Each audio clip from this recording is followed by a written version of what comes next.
La CEA réclame de la clémence, on va dire, ça comme ça.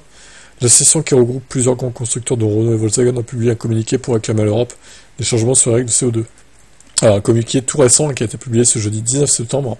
On trouve dans les signataires Renault, Volkswagen, BMW, Ford, Honda, Nissan, Toyota, même Volvo aussi, ainsi que des firmes spécialisées dans les véhicules professionnels comme Iveco. Il n'y a pas les marques de la galaxie Stellantis qui s'étaient détachées de la CEA, et son patron Tavares fait d'ailleurs entendre un son de cloche différent. Eh oui, pour une fois, bravo Carlos. Donc pour rappel, en 2025, la réglementation doit devenir plus sévère. Le quota d'émissions de CO2 pour les voitures neuves vendues va baisser de 15% à un tour de vis qui inquiète de nombreuses marques qui craignent de ne pas tenir les nouveaux objectifs. Or, les dépassements sont sanctionnés par des amendes financières en l'état actuel des choses. Celles-ci pourraient atteindre 10 à 15 milliards d'euros.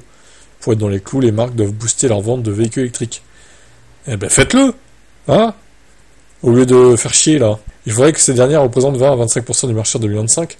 Or, la CEA s'alarme d'un gros ralentissement de la demande cette année, où la part de marché recule même. La CEA indique qu'elle soutient l'accord de Paris et les objectifs de décarbonation de transport de l'UE à l'horizon 2025. Elle souligne qu'elle a investi des milliards dans l'électrification pour mettre des véhicules sur le marché.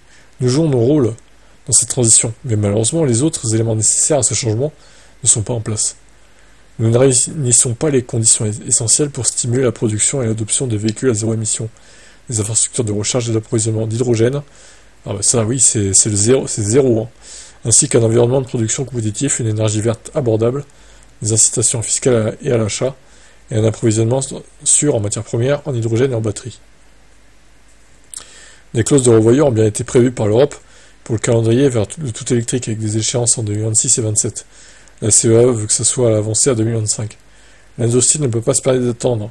Nous avons besoin d'une action urgente et significative dès maintenant pour inverser la tendance à la baisse, restaurer la compétitivité de l'industrie de l'UE et réduire la vulnérabilité stratégique. Les constructeurs se disent prêts à discuter d'un ensemble d'allègements à court terme pour les objectifs de CO2 de 2025 pour les voitures et les vannes, ainsi que d'une révision rapide, complète et solide des règlements sur le CO2 pour les voitures et les camions, et d'une législation secondaire ciblée afin de mettre la transition vers l'absence d'émissions sur la bonne voie et assurer l'avenir industriel de l'Europe. Ils agitent la menace des pertes d'emplois comme d'habitude, c'est du chantage, clairement. Pour elle, maintenir les quotas de CO2 de 2025 va obliger les constructeurs à stopper la vente de modèles thermiques, ce qui peut entraîner les fermetures d'usines qui les produisent. Voilà, chantage à l'emploi, chantage au chômage. Comme d'habitude, quand ils ont pas ce qu'ils veulent, ça fait moins. Pour une fois, je soutiens Stellantis de pas les soutenir eux.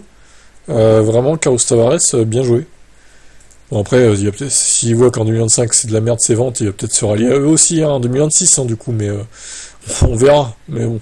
J'espère que l'Europe ne cédera pas à ce chantage et que c'est aux constructeurs de se bouger et de proposer des VE à prix abordable en fait, tout simplement. Quitte à augmenter un peu les tarifs des thermiques neuves en compensation. Donc voilà mon avis là-dessus. Ciao.